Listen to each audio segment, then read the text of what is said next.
Hey guys, Brett from Apex Custom Rifles. I got a little Rossi RS22 here today.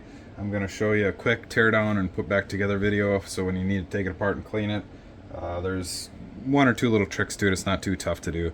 A couple things you might find useful is a little hammer, a little punch or a drift, and a Phillips head screwdriver, and here's just a bench block that I use.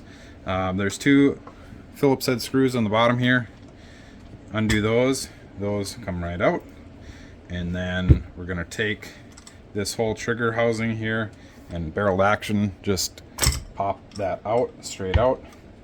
And then what we got here is we got two trigger housing pins, and it would be on, this is the right side of the receiver. They are splined on the right side, so we want to drive them, it would be the left side to right.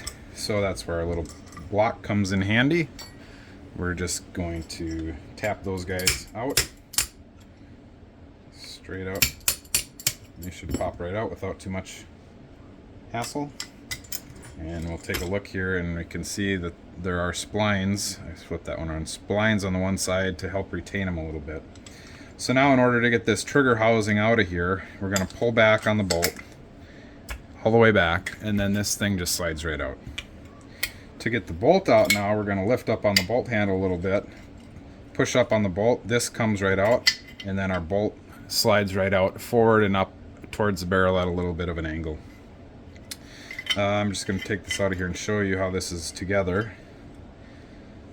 There's a spring. The loose end of the spring goes in the back end of the bolt, and there's a guide rod here that goes into the rear end of the spring that butts up into the hole in the back of the receiver.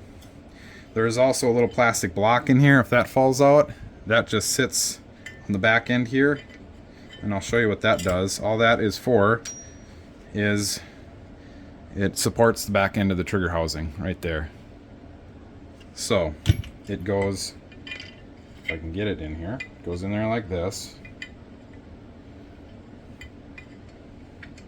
just like that. Let me turn this a little bit so this holds up straight.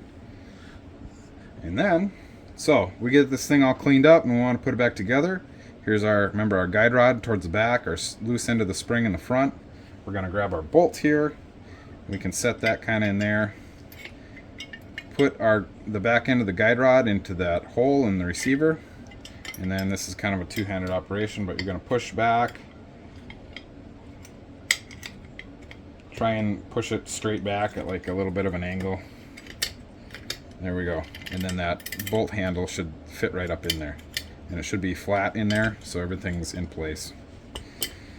The next thing we got to do, we got to get our trigger housing back in there. So we got our block here, we got our bolt in.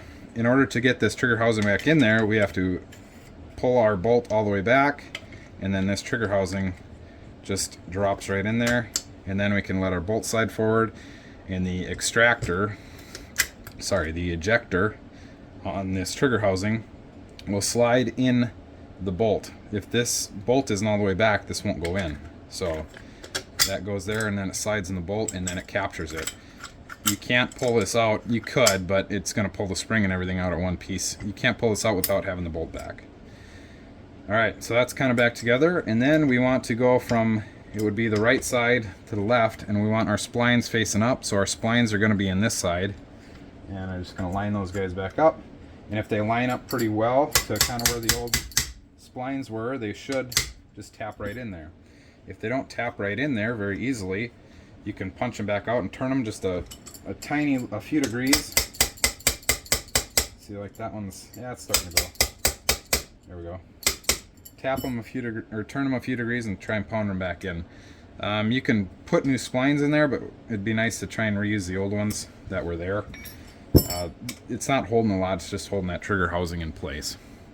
And then this, of course, just slides right back into the stock. Put our two screws back in. There and there. And then we're good to go. So there you go. Hope that helped you guys out. I know it's a pretty simple project, but getting that bolt in and out of there can be a little tricky sometimes. If you enjoyed that or found that useful, please subscribe to my channel. I plan on doing more videos like this. Also a lot more in-depth and a lot of gunsmithing type videos. So till next time, see you guys later. Hit the subscribe and the like button. Have a good one. See you later.